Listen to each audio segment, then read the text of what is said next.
যাদের বিরুদ্ধে ভুরি ভুরি দুর্নীতির অভিযোগ চোখের সামনে ঘুরে বেড়াতে থাকতেও তৃণমূল কংগ্রেস কিন্তু দীর্ঘদিন যাদের দেখতে পায়নি, যেমন এই দেবরাজ চক্রবর্তী কিভাবে, আমি আঙুল ফুলে কলা গাছের কথা কিছুক্ষণ আগে বলছিলাম, সেইখানে যে তথ্য সামনে উঠে আসছে যে 5 বছরে 100 কোটির 30টি সম্পত্তি করে ফেলেছিলেন, পুরোটা তিনি করেছিলেন তোলাবাজির টাকায়। এমনকি দেবরাজ চক্রবর্তীকে নিয়ে চিঠি সে ইডিকে এই কথা বাগুইআটি থানার পুলিশ জানাচ্ছে। শুধু তাই নয় শীর্ষেন্দুদা, আরও মারাত্মক অভিযোগ সেটা হচ্ছে তার সম্পত্তি নিয়ে তথ্য, তার যে ইলেকশনে যে এফিডেভিট হলফনামা সেখানে পর্যন্ত ভুল তথ্য দিচ্ছে। আমি বলছি এইরকম একটা ক্ষেত্রে আইনের ঠিক কী ধরনের শাস্তি সংস্থান রয়েছে? দেখুন, স্ত্রী হচ্ছে এমএলএ, মুখে বলে হরি বল, আর স্বামী কাউন্সিলর, মুখে বলছে টাকা তোল। এই তো অবস্থা দম্পতির।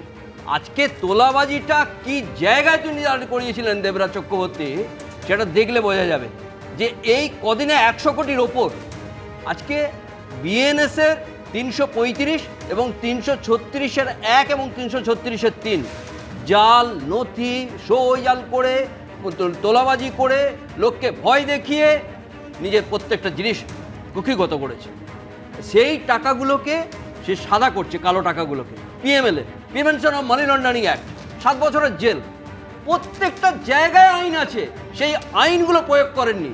দিনের পর দিন শুধু তোলাবাজি করে গেছেন। লোকে ছোটবেলা থেকে আতশবাজি শুনেছে, আমরা তোলাবাজি শুনছি। আর তোলাবাজিটা এই নিচ থেকে পরপর বগড়াটা ওপর অব্দি চলে গেছে। সেই জন্যই বারবার বলি যে তোলাবাজিটা কোনো টালির তলায়, কোনো খাটের তলায় কিংবা 14 তলায়, প্রত্যেকটা জায়গায় প্রতিটা সময় দেখা গেছে। বলছি এটাকে একটা কারণ বলে মনে হয় শীর্ষেন্দুদা, সেই জন্য মাথা অবধি কখনো পৌঁছানো যায় না, সেটা রাজ্যের তদন্তকারী সংস্থা তদন্ত করুক বা কেন্দ্রের তদন্তকারী সংস্থা। এদের জন্যই তো মাথা অবধি যাচ্ছে না প্রভাবশালী।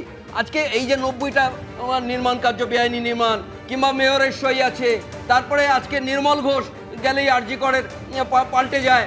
এই জন্যেই হচ্ছে না। আজকে ধৃত ঋত মৃত যে দলগুলো তৈরি হচ্ছে, সে বিরোধী দল যখন শাসক দলের সঙ্গে কোনো একটা জায়গাতে আংশিক এক পথে চলে, সেটা কিন্তু খুবই গুরুত্বপূর্ণ নয়। বিরোধী দল যেমন গণতন্ত্রে গুরুত্বপূর্ণ, জনগণের জন্য গুরুত্বপূর্ণ, সেটা কিন্তু যে জায়গাতে শাসক দলের সঙ্গে কোনো একটা শর্তে এক হয়ে গেলে সেটা জনগণের পক্ষে গুরুত্বপূর্ণ নয়। সেই জায়গাতে দেখা যাচ্ছে যে প্রভাবশালীর হাত থাকলে যেমন কেষ্টকে ধরা যেত না, তেমনি প্রভাবশালীর হাত আছে বলে এদেরকে কোনো ব্যবস্থা নেওয়া যাচ্ছে না। হ্যাঁ, সদিচ্ছা আছে, অবশ্যই মুখ্যমন্ত্রীর সদিচ্ছা আছে, আমরা মানব। সেই সদিচ্ছা থেকে যে 3 মাসের মধ্যে হয়তো নিতে পারছেন না, 6 মাসের মধ্যে নেবেন, সেটাই কিন্তু মানুষ দেখতে চাইছে। এই দেবরাজ চক্রবর্তী কার্যত পুরসভাকে ব্যবহার করেছিল নিজের তোলাবাজি রাজকে চালিয়ে যাওয়ার জন্য। দিনের বেলায়, কোনো রাতের অন্ধকারে লুকিয়ে চুরিয়ে নয়, দিনের বেলায় এই তোলাবাজি করে গিয়েছে তৎকালীন শাসক দল, তৎকালীন সরকার কিছুই জানতো না। তৎকালীন সরকার জানতো কি জানতো না সেটা অতীত। বর্তমান এখন আর একটি সরকার আছে না, কেন আমি শেষ করবো তো। বর্তমান সরকার আছে, সেই বর্তমান সরকার সেই অতীতকে টেনে হিচড়ে নিয়ে আসবে ইতিহাসের মতন করে। যেমন ইতিহাস তৎকালীন সরকার, আমি কি বলছি, সেটা তো অতীত হয়েছে, সেটা নিয়ে তো দীর্ঘদিন চর্চা হয়েছে। কার্পেটে নিচে রেখে দিতে হবে বাবা, আলোচনা তো হয়েছে, এমন তো না কার্পেটের তলায় রয়েছে। তোমরা তো সারাক্ষণ আছো আলোচনা করার জন্য, আমরা আলোচনা করেছি। এখন কবে আমরা সাজা দেখব? প্রকাশচিক বড়াই কার্পেটের তলায় ছিল, আমি বলছি বুঝতে পারছি না। মুখোপাধ্যায় বারবার বলে যে অন্যায়ের প্রতিবাদ যে কোনো সময় হওয়া উচিত, সেই অন্যের প্রসঙ্গ তুলে হতে অতীতের ঘটনা বলে সেটাকে পাশ কাটিয়ে চলে যাওয়ার চেষ্টা। আমি বলছি অতীত তো অতীতে কার্পেটের তলায় থাকবে না। প্রকাশচিক বড়াইকে সুকান্ত মজুমদার ওপেন মঞ্চ থেকে বললেন ও তো গরু চোর, এবং টাকা কোথা থেকে কোথায় পৌঁছে যায়। আমি বলছি সেগুলোও টেনে টেনে নিয়ে আসতে হবে। 2018 সালের পঞ্চায়েতের খুন টেনে টেনে নিয়ে আসতে হবে। টেট বিশ্বজিৎ টেনে টেনে আনতে হবে। আমি বলছি আমি একেবারে প্রদীপ্ত মুখোপাধ্যায় প্রকাশে ফোকাস করছেন, আমার তাতে কোনো অসুবিধা নেই, কিন্তু যেখানে প্রকাশের আলো ফেলা উচিত সেটা যেহেতু তৃণমূলের সঙ্গে যোগ রয়েছে, ফলে সেটাকে কার্পেটের তলায় ফেলে দিতে হচ্ছে। মানে আত্মসমীক্ষা, সেলফ ইন্ট্রোস্পেকশনে কিন্তু কোনোভাবেই অন্তত এই মুহূর্তে যেতে রাজি হচ্ছে না শান্তন বসু। হ্যাঁ, আমরা স্পেসিফিক্যালি নাম নিয়ে বলছি। দেবরাজ চক্রবর্তী অভিষেক বন্দ্যোপাধ্যায়ের খুব ঘনিষ্ঠ বলে পরিচিত ছিলেন, এবং এই যে 100 কোটি টাকা, এটা তো খুব কম। এ অন্তত 500 থেকে 1000 কোটি টাকা লুট করেছে, একটা পাহাড় নাকি কিনে নিয়েছে, শোনা কথা। এরকম একটা যে ব্যক্তিটার আর্থিক অবস্থা আমরা জানি কিরকম ছিল, অভিষেক বন্দ্যোপাধ্যায়ের খুব ঘনিষ্ঠ, অত্যন্ত ঘনিষ্ঠ একজন যুব নেতা, তাকে যুব আইকন আরো কতভাবে না, আমি প্রচার বলছি করা শুধু হতো। দেবরাজে থেমে থাকলে হবে না, এর সঙ্গে সব্যসাচী দত্ত, যিনি বিধাননগর পুরসভার চেয়ারম্যান ছিলেন, মেয়র ছিলেন, বিধায়ক ছিলেন, তার তল্লাশি যখন তার হচ্ছে একাধিক অ্যাকাউন্টের, একাধিক রাজ্যে 150টা এরকম অ্যাকাউন্টের হদিশ পাওয়া গিয়েছে, যেখানে 14 কোটি টাকা বাজেয়াপ্ত করা মাত্র হয়েছে। 14 কোটি। টুলু মণ্ডলকে যদি ধরেন সেই সংখ্যাটা আরো কয়েকশো গুণ বেড়ে তার যাবে। সঙ্গে সোনা দানা, কয়েকশো রূপো গুণ, ইত্যাদি কয়েকশো তো গুণ রয়েছে। বেড়ে আর যাবে। আমাদের পশ্চিমবঙ্গের অনুব্রত মণ্ডলের মানুষের- দেহরক্ষীরটা কি হবে? পশ্চিমবঙ্গের মানুষের সেটা তো আজ অব্দি জানতে পারলাম না। 8 লক্ষ কোটি টাকা দেনা আছে, মানে অ্যাভারেজে প্রত্যেকের ঘাড়ে 1 লক্ষ টাকা দেনা আছে। সেই হিসেবে ধরলে আপনি তৃণমূলের তোলাবাজদের টাকা উদ্ধার যদি আমরা এই সরকার এটা মিটে করতে পারে, সবার দেনা মিটে যাবে। এবং আর সব দাদা, থেকে ব্যাংকের বেশি write-off উদ্ধার, গুলো তুলে সব দিলেও থেকে কিন্তু বেশি ভারতের উদ্ধার হবে প্রত্যেক কালীঘাট নাগরিকের থেকে দেনাটা উঠে যাবে। আর শান্তিনিকেতন থেকে।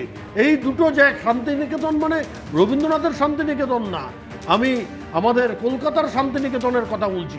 এই দুটো জায়গা থেকে যদি তোলাবাজের টাকা উদ্ধার করা যায়, তাহলে পশ্চিমবঙ্গের মানুষের 1 পয়সা দেনা থাকবে না।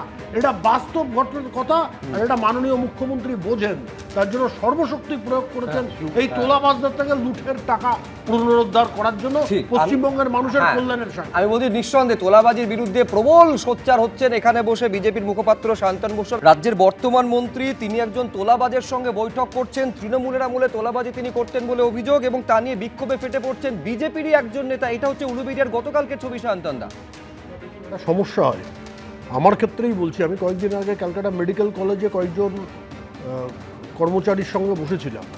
তারপরে আমাকে একজন ফেসবুকের ছবি তুলে পাঠালেন অন্য জেলা থেকে, যে দাদা এদের মধ্যে যারা বসে আছে এদের মধ্যে 2 জন ব্যক্তি সম্পর্কে খুব খারাপ কথা প্রচার আসছে, যে এরা তোলাবাজ, এরা তৃণমূল করতো। সত্যি কথা বলতে গেলে আমরা সবসময় বুঝতে পারি না যে কে বসে আছে, কার সঙ্গে, তাদের ব্যাকগ্রাউন্ড কি। হয়তো 20 জন বসে আছে, তার মধ্যে 2 জনকে চিনি বা 10 জনকে চিনি, বাকি 15-16 জনকে চিনিই না। হ্যাঁ, কিন্তু বারে বারে বিজেপির বিরুদ্ধে তোলাবাজির অভিযোগ সামনে আসছে, এবং তা নিয়ে রাজ্য সভাপতিকে টাইম এন্ড এগেন বার্তা দিতে দেখুন, হয়েছে। এটাও তো সঠিক। আমরা তো হ্যাঁ। বলছি একটা দুটো ক্ষেত্রে, 3টে দ্রুত ক্ষেত্রে প্রদীপ্ত ঘটনা ঘটছে, মুখোপাধ্যায়। হ্যাঁ। পার্টি তেমনভাবেই- ব্যবস্থা নিচ্ছে। পার্টি এমনভাবেই ব্যবস্থা নিচ্ছে যে অভয়া ট্রাস্টে নির্মল ঘোষের খুব ঘনিষ্ঠ একটি স্কুলের মালিক, সে বড় চাঁদা দিয়ে সে অভয়ার যে স্মরণসভা সেখানে পৌঁছেছে, অভয়া এবং ট্রাস্ট সেই পার্টির কিছু না, না এই পার্টির কিছু না, আমি পার্টির বলছি কিছু না। বিধায়ক, আমি বলছি তোমাদের অভয়া বিধায়ক, ট্রাস্ট ওই পরিবারের, তোমাদের আমাদের বিধায়ক, পার্টির কিছু না। তোমাদের বিধায়ক, এবং তার হাজবেন্ড আবার নাকি মন্দিরে গিয়ে বলছে মন্দিরের সমস্ত টাকা তার বাড়িতে পৌঁছে দিতে হবে, এটা এবং মিথ্যে কথা। তোমাদেরই এটা- প্রাক্তন এটা মিথ্যে কথা। তোমাদেরই প্রাক্তন বিধায়ক প্রার্থী তিনি এই কথা ফেসবুকে তুলে ধরছেন। কে বলেছে? এবার তাকে গিয়ে বলো তো তোমাদের প্রাক্তন নিঃসন্দেহে বিধায়ক। নিঃসন্দেহে এইরকম একটা রাজনৈতিক চাপানুত্তরের মধ্যে দিয়ে গোটা পরিস্থিতি রয়েছে। এবিপি আনন্দ এগিয়ে থাকে, এগিয়ে রাখে।